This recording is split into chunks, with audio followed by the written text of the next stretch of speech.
So hello everyone, आज हम करने वाले हैं HPLC that is high performance liquid chromatography. इससे पहले हमने column chromatography, ion exchange chromatography, paper chromatography और थिन लेयर क्रोमैटोग्राफी कर लिया था और माइक्रोस्कोपी, लाइट माइक्रोस्कोपी और इलेक्ट्रॉन माइक्रोस्कोपी हमने कवर कर लिया था।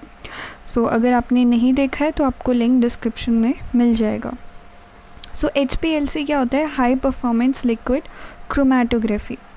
अब यहाँ पर ये किस लिए यूज़ होता है? अगर आपको सेपरेट करना है या आइडेंटिफाई करना है, मिक्सचर ऑफ कंपोनेंट्स को क्वांटिफाई करना है। क्वांटिफाई का मतलब है कि अगर आपको अमाउंट पता करना है गिवन सैम्पल में, अगर आपको किसी कंपोनेंट का अमाउंट फाइंड आउट करना है तो उसके लिए हम HPLC का यूज़ कर सकते हैं। सो यहाँ पर जो आपका स्टेशनरी फेज़ होगा वो क्या है? सिलिका C18 जो कि नॉन पोलर है यानी कि हाइड्रोफोबिक है, और जो मोबाइल फेज़ हम यूज़ करेंगे वो क्या होगा? लिक्विड होगा। अब क्योंकि यहाँ पे हम लिक्विड मोबाइल फेज़ क्या यूज़ कर रहे हैं? लिक्विड यूज़ कर रहे हैं, इसीलिए इसका नाम लिक्विड क्रोमैटोग्राफी है। तो ये जो आप मोबाइल फेज़ यूज़ कर रहे हो इसमें 90% क्या होता है? वाटर होता है, यानी कि 90% क्या है? ये हाइड्रोफिलिक नेचर का है। और जो ऑर्गेनिक सॉल्वेंट है वो क्या होता है? आपका हाइड्रोफोबिक नेचर का होता है, यानी कि ये जो आपका ऑर्गेनिक सॉल्वेंट है ये क्या होता है? हाइड्रोफोबिक। ठीक है, तो 90% आपका जो पार्ट है वो कैसा है? वाटर है विच इज़ हाइड्रोफिलिक। तो हम ये कह सकते हैं कि जो आपका मोबाइल फेज़ है वो कैसा है? हाइड्रोफिलिक, यानी कि पोलर नेचर का है। सो अगर हम इसके इंस्ट्रूमेंटेशन की बात करें तो यहाँ पर आपको मोबाइल फेज़ लेना है। मोबाइल फेज़ यानी कि आपका जो लिक्विड है जिसके अंदर 90% वाटर है और बाकी ऑर्गेनिक सॉल्वेंट है। अब यहाँ पे हमारा जो स्टेशनरी फेज़ है दैट इज़ सिलिका C18, उसको हम कॉलम के अंदर पैक कर देते हैं। कॉलम किससे पैक करेंगे हम? सिलिका C18 से, जो कि हमारा स्टेशनरी मटेरियल है। उसके बाद ये डिटेक्टर से कनेक्टेड होता है और फिर वो कंप्यूटर सिस्टम से कनेक्टेड होता है और आपको ग्राफ जो है वो आपको कंप्यूटर सिस्टम पे दिख जाएगा। और यहाँ पे हम सैंपल को लोड करते हैं।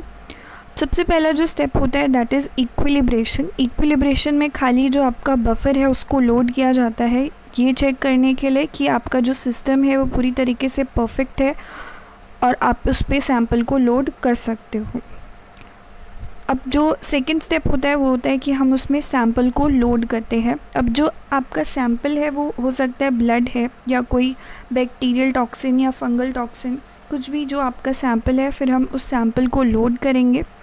अब यहाँ पे क्या होता है कि जो मोबाइल फेज़ और सैंपल है वो मिक्स्ड हो जाते हैं और फिर वो लोड किए जाते हैं।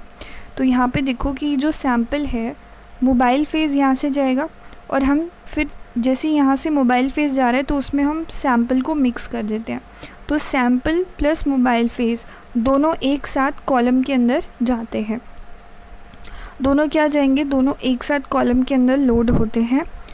एंड उसके बाद to pass molecule we need to apply high pressure.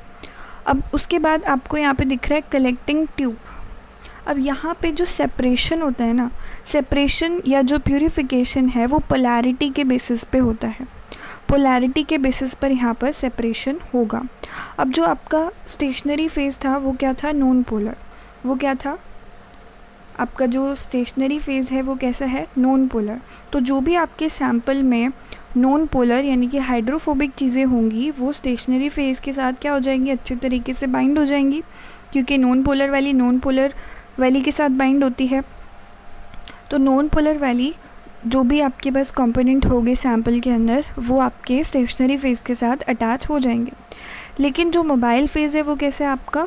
Polar nature का है, क्योंकि उसमें 90% वो हाइड्रोफिलिक है तो वो पोलर नेचर का है। तो आपको सबसे पहले इल्यूट आउट कौन से होंगे? देखो, मोबाइल फेज़ जो होता है, मोबाइल फेज़ का मतलब है जो कि मूव कर सकता है, और स्टेशनरी फेज़ का मतलब जो फिक्स रहता है। तो जो भी मोबाइल फेज़ है वो मूव कर सकता है। और मोबाइल फेज़ कैसा है आपका? Mobile phase is your polar nature, right? It is your polar nature का है। तो जो भी सैंपल के अंदर कंपोनेंट्स पोलर नेचर के हैं वो मोबाइल फेज़ के साथ बाइंडेड है तो वो पहले इल्यूट आउट होंगे, क्योंकि मोबाइल फेज़ क्या है, मूविंग है।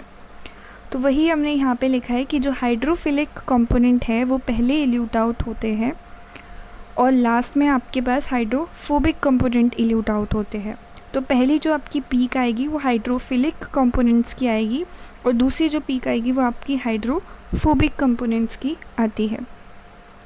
अगर हम HPLC की एप्लीकेशंस के बारे में देखें तो इसको कहाँ कहाँ पे यूज़ किया जा सकता है, analysis of drugs, synthetic polymers के एनालिसिस में, या फिर आप डिटरमाइन कर सकते हो drug in the biological matrices, या फिर आइसोलेशन ऑफ वैल्यूएबल प्रोडक्ट्स। अगर आपके पास एक मिक्सचर है उसमें से आपको कुछ वैल्यूएबल प्रोडक्ट को आइसोलेट करना है उसके लिए भी हम यूज़ कर सकते हैं, या फिर आप सेपरेशन और प्यूरिफिकेशन ऑफ बायोपॉलीमर्स जैसे कि एंजाइम्स या फिर न्यूक्लिक एसिड्स, उनकी सेपरेशन के लिए भी आप यूज़ कर सकते हो, and further pre concentration of the trace components. तो HPLC को आप यूज़ कर सकते हो for separation, for identification, for quantification of the mixture. Quantification माने कि अगर आपको आपके सैम्पल में किसी चीज़ का अमाउंट, किसी कंपोनेंट का अमाउंट पता करना है तो क्वांटिफाई करने के लिए भी आप यूज़ कर सकते हो, सेपरेट करने के लिए भी यूज़ कर सकते हो। जो सेपरेशन है वो किसके बेसिस पे होता है, पोलैरिटी के बेसिस पे होता है। और पोलैरिटी क्या है,